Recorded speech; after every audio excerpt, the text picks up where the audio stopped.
அண்ணா பல்கலைக்கழக வளாக கூட்டரங்கில் ஆளில்லா வான்வழி வாகன கழகத்தை துவக்கி வைத்தார் முதலமைச்சர் மு.க.ஸ்டாலின்.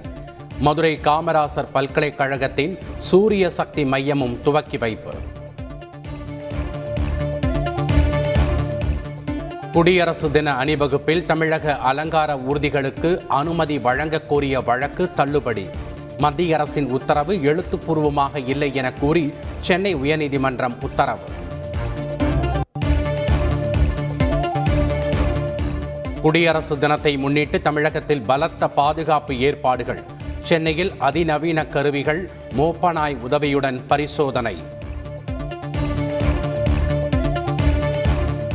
விலையில்லா திட்டங்களை வாக்குறுதிகளாக அறிவிப்பதை எப்படி தடை செய்வது? இலவச வாக்குறுதிகளை அறிவிக்கும் கட்சிகளின் பதிவை ரத்து செய்ய கோரிய மனு குறித்து உச்சநீதிமன்றம் கேள்வி. மொழிப்போர் தியாகிகள் வீர வணக்க நாள் அனுசரிப்பு. மணிமண்டபத்தில் முதலமைச்சர் ஸ்டாலின் மரியாதை. மொழிப்போர் தியாகிகளுக்கு OPS, EPS மரியாதை. பூமி உள்ளவரை தியாகம் நிலைத்து நிற்கும் என கருத்து. தமிழகத்தில் ஹிந்தி படிப்பதை யாரும் தடுக்கவில்லை. இருமொழி கொள்கை என்பதே கொள்கை முடிவு என உயர்நீதிமன்றத்தில் தமிழக அரசு திட்டவட்டம். தஞ்சை பள்ளி மாணவி தற்கொலை விவகாரத்தில் நடவடிக்கை எடுக்க கோரிக்கை. தமிழக பாஜக சார்பில் தடையை மீறி உண்ணாவிரத போராட்டம்.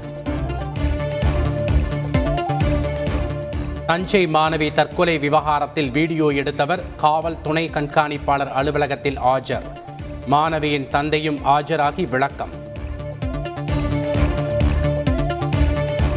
பிரபல ரவுடி படப்பை குணா சைதாப்பேட்டை நீதிமன்றத்தில் சரண். 40க்கும் மேற்பட்ட வழக்குகளில் தேடப்படும் நிலையில் நீதிமன்றத்தில் சரண்.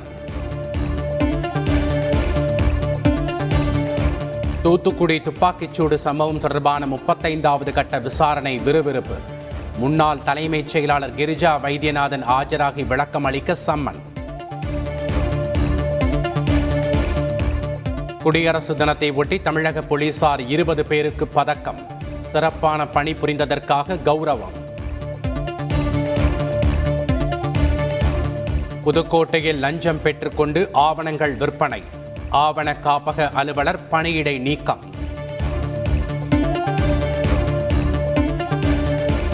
திருப்பூர் அருகே வனத்துறை ஊழியரை தாக்கிய சிறுத்தை. சோளக்கொல்லையில் பதுங்கியதால் கிராம மக்கள் அச்சம்.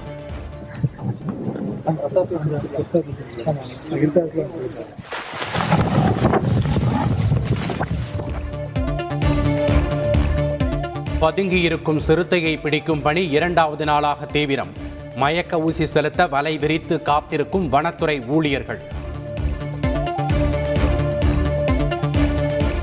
ஆசிய கோப்பை மகளிர் ஹாக்கி தொடரில் இந்திய அணி அரையிறுதிக்கு முன்னேற்றம். சிங்கப்பூருக்கு எதிரான லீக் போட்டியில் கோல் மழை பொழிந்த இந்திய வீராங்கனைகள்.